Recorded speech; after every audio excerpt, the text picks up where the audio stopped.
Class 10 construction का हम लोग पहला एक्सरसाइज 11.1 का 1 और 2 नंबर क्वेश्चन कर लिए थे। क्वेश्चन नंबर 3 है हमारा, construct a triangle with sides 5 centimetre 6 centimetre and 7 centimetre.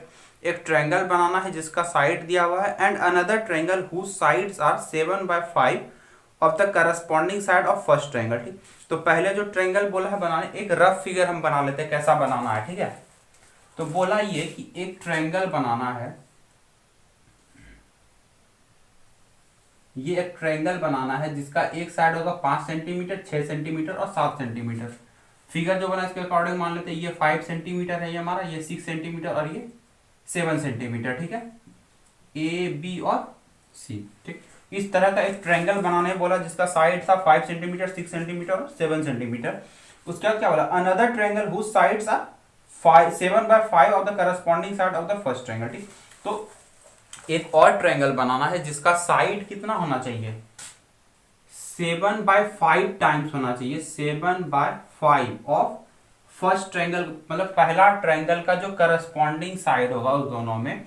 ठीक है, उस दोनों उसके लिए वो ट्रायंगल अगर मान लिया जाए, ये दूसरा वाला ट्रायंगल है ए डैश बी डैश, उसका साइड है, ये ट्रायंगल है ए डैश बी डैश और सी डैश। ठीक है, तो इस ट्रायंगल का जो ये साइड होगा ए डैश बी डैश, हमारा ए डैश बी डैश जो होगा वो 7/5 किसका होगा, इसका करस्पॉन्डिंग साइड अगर इसको मानते हैं तो ए बी का होता है। ठीक है, मतलब ये कि ये दोनों जो ट्रायंगल होगा ना, दूसरा ट्रायंगल जो बनाने बोला वो कैसा ट्रायंगल होगा, वो सिमिलर ट्रायंगल होगा, इस ट्रायंगल के सिमिलर होगा। ठीक है, मतलब इस ट्रायंगल के सिमिलर होगा और तो सिमिलर होगा, और साथ में उसका जो साइड होगा वो कैसे होगा, एक साइड उसका जो करस्पॉन्डिंग साइड होगा, मान लिए कि ये जो मेरा ट्रायंगल था सिमिलर हो रहा है और इसका रेशियो आ रहा है, इसका रेशियो आ रहा है और इसका रेशियो आ रहा है। ठीक है, तो इस कंडीशन में ये साइड जो होगा वो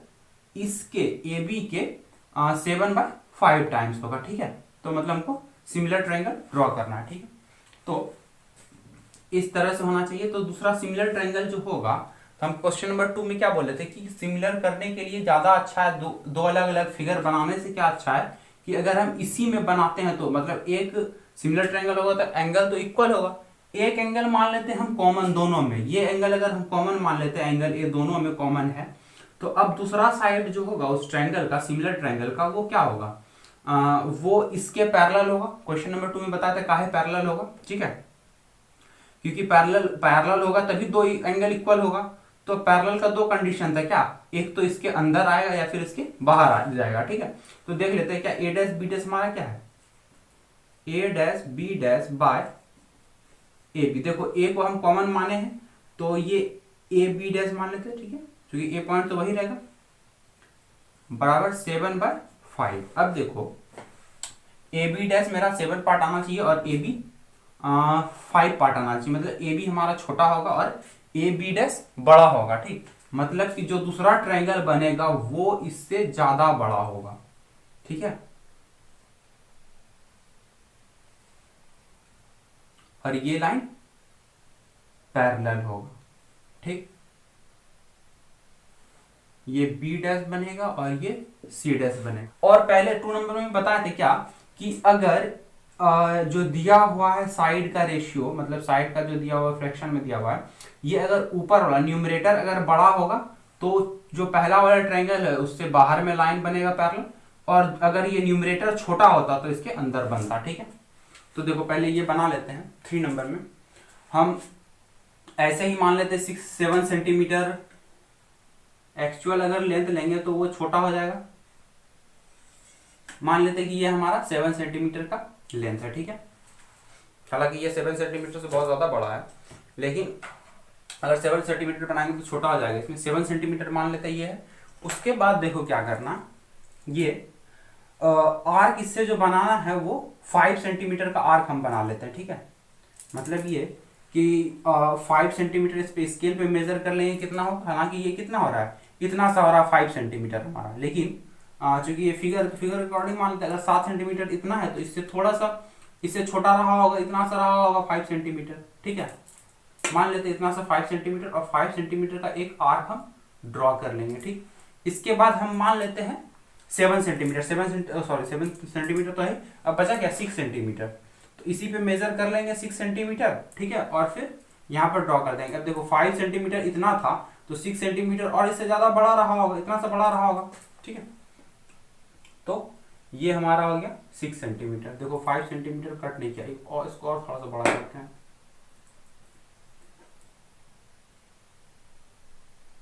देखो यहां पर कट किया, इस वाला आर्क का यहां से दूरी कितना था 5 सेंटीमीटर, और ये वाला जो था ये 6 सेंटीमीटर, ठीक है। ऐसा ही ड्रॉ किया। अब इसको हम ज्वाइन कर लेते हैं।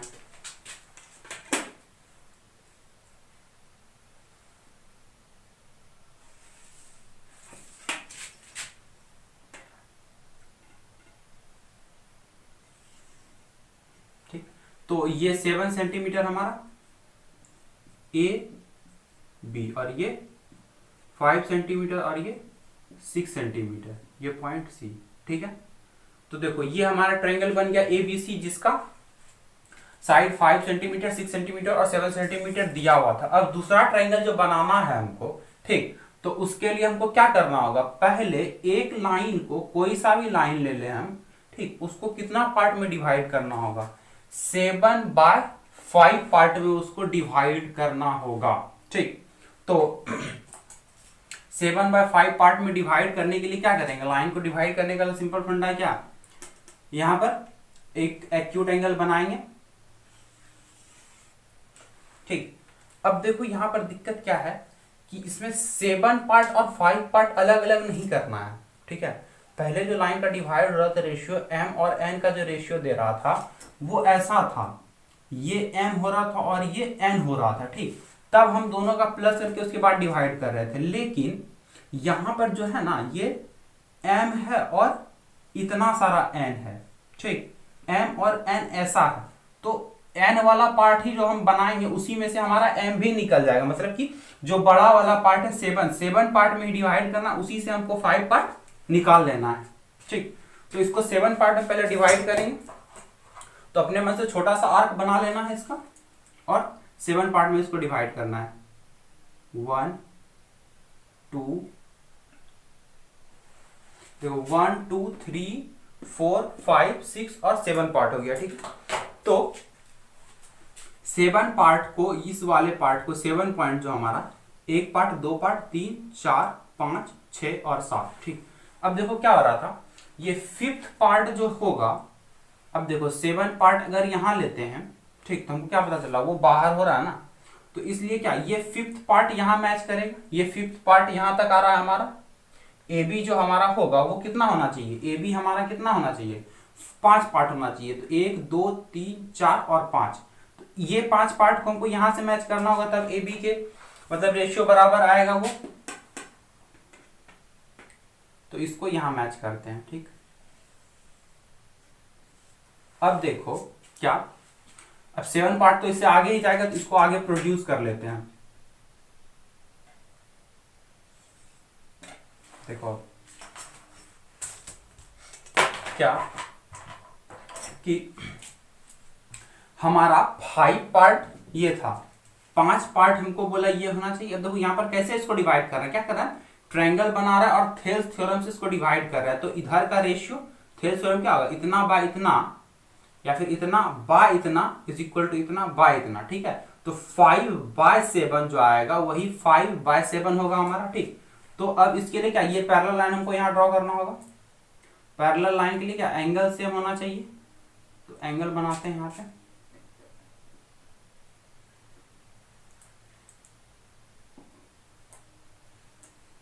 ये कितना सा एंगल है, ये इतना सा एंगल है, ठीक, इतना सा यहाँ पे कट करते हैं, और इस दोनों पॉइंट को मिला देते हैं,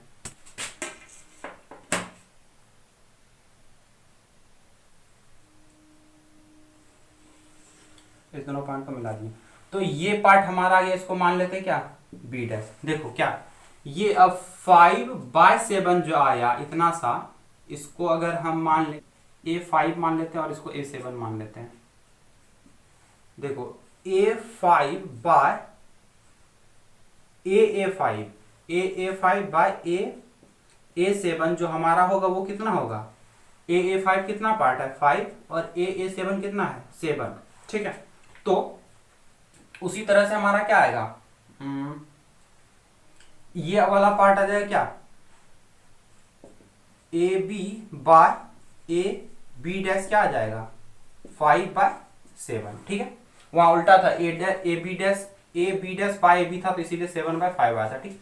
तो ये हमारा आ गया, इतना सा पार्ट का रेशियो आ गया 7/5। अब यहां पर से एक पैरेलल लाइन ड्रॉ कर देंगे जो कि हमारा रिक्वायर्ड ट्रायंगल बन जाएगा, ठीक है। तो पैरेलल लाइन ड्रॉ करने के लिए सेम एंगल फिर वहां यहां पे बनाएंगे।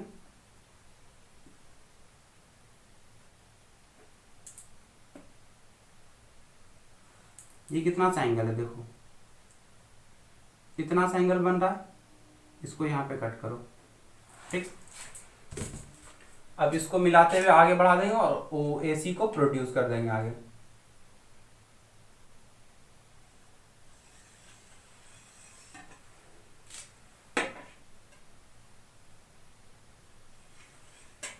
AC को आगे प्रोड्यूस कर देते हैं, ठीक। ये प्रोड्यूस कर देते हैं, ये यहाँ पे आके मिल जाता है, ये मान लेते हैं क्या C डैश। देखो यहाँ पर क्या किए, क्या कि जो पॉइंट हमको पता चला जहां पर 5/7 आ रहा था, 7th पार्ट जहां पर आ रहा था, वहां से पैरेलल लाइन ड्रॉ की और AC को आगे प्रोड्यूस कर दिया, तो ये यहां पर आके मिला जो हमारा C डैश हो गया। तो हमारा ये ट्रायंगल बन गया AB डैश और C डैश, ठीक है। तो इसको बनाने के लिए एक और तरीका क्या, देखो यहां पर जो हम क्या किए, ये 7 पार्ट जो निकाले, ये क्यों निकाल रहे थे, इसलिए हम निकाल रहे थे क्योंकि हमको पता नहीं था इसका, देखो कंस्ट्रक्शन में यहां पर कोई काम था, इस पार्ट का काम नहीं था। अगर हमको इतना सा पार्ट पता चल जाता, ये वाला पार्ट, इतना सा पार्ट, तो हमको जहां पर ये पार्ट आता वहीं पर से हम इसको ड्रॉ कर देते पैरेलल लाइन, ठीक है। ये पैरेलल लाइन बनाने, ये दोनों पैरेलल करने के लिए इसका तो कोई काम नहीं था, इसका काम इसीलिए था कि किस पॉइंट पर हम पैरेलल लाइन बनाएंगे। अगर हमको ये पॉइंट पता चल जाता, या फिर ये कह लें कि AB डैश हमको पता चल जाता कितना था, AB डैश कितना था, ये अगर हमको पता चल जाता तो हम B डैश पे डायरेक्ट पैरेलल लाइन ड्रॉ कर देते, ठीक है। तो क्वेश्चन जैसा दिया हुआ है उसके अकॉर्डिंग हम AB डैश आराम से पता कर सकते हैं। कैसे, देखो यहां से AB डैश हमारा क्या है, AB डैश होना चाहिए 7/5 ऑफ AB, और AB कितना है, AB है हमारा 7 सेंटीमीटर, AB है हमारा 7 सेंटीमीटर। देखो यहां पर दिक्कत क्या आ जाएगा, दिक्कत ये आएगा कि ये कंप्लीटली कटेगा नहीं, ठीक है। तो इससे अच्छा क्या होगा कि ये वाला पार्ट अगर ले लें हम 5 सेंटीमीटर, ये भी साइड का रेशियो तो वही आएगा ना, इससे हम क्या लिख सकते हैं, जिस तरह से ये आया उसी तरह से हमारा AC डैश क्या आएगा, AC डैश आएगा 7/5 ऑफ AC, ठीक है। AC डैश हमारा जो आएगा, जो ट्रायंगल बोला कि करस्पॉन्डिंग साइड उसका जो होना चाहिए वो 7/5 टाइम्स होना चाहिए पहले वाले ट्रायंगल का, ठीक। तो पहला वाला साइड ये है, इसका 7/5 टाइम्स इसका करस्पॉन्डिंग नया वाले ट्रायंगल करस्पॉन्डिंग साइड बनेगा, ठीक है। तो AC डैश हम आराम से निकाल सकते हैं, तो क्या हो जाएगा, AC डैश हमारा क्या हो जाएगा 7/5 इंटू 5, ये और ये कटा, ठीक। तो AC डैश हमको पता चल गया कितना 7 सेंटीमीटर, AC डैश हमारा कितना हुआ 7 सेंटीमीटर। अब देखो यहां पर करना ये होगा कि यहां पर इस वाले लाइन को आगे बढ़ाना होगा, ठीक है। जिस तरह से यहां से इसको 7 सेंटीमीटर से ज्यादा लेते हैं, उसी तरह से यहां पर इसको 7 सेंटीमीटर, AC डैश को 7 सेंटीमीटर, 5 सेंटीमीटर यहाँ ही 2 सेंटीमीटर और बनाएंगे, ठीक। तो 7 सेंटीमीटर यहाँ पे आएगा, उसके बाद यहाँ पर पैरेलल लाइन बना देंगे, पैरेलल लाइन बनाने के लिए यहाँ पर एंगल बनाएंगे और ये एंगल इस दोनों एंगल को इक्वल करेंगे और पैरेलल बन जाएगा, फिर इसको प्रोड्यूस करेंगे तो ये लाइन मिल जाएगा, ठीक है। मतलब ये कि देखो, एक तो ये जो हम कर रहे हैं क्या, इतना सा पार्ट जो कर रहे हैं बस वो सिर्फ इस रेशियो को निकालने के लिए हम कर रहे थे, ठीक है।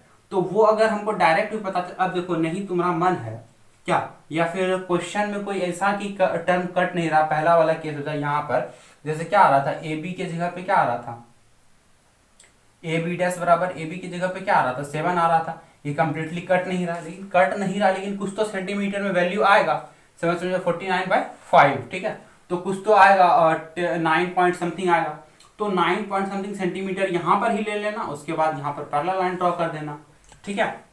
अब स्टेप ऑफ कंस्ट्रक्शन लिख लो। पहला स्टेप क्या किए, draw triangle A B C in which A B is equal to 7 centimetre, A C is equal to 5 centimetre and B C is equal to 6 centimetre. दूसरा क्या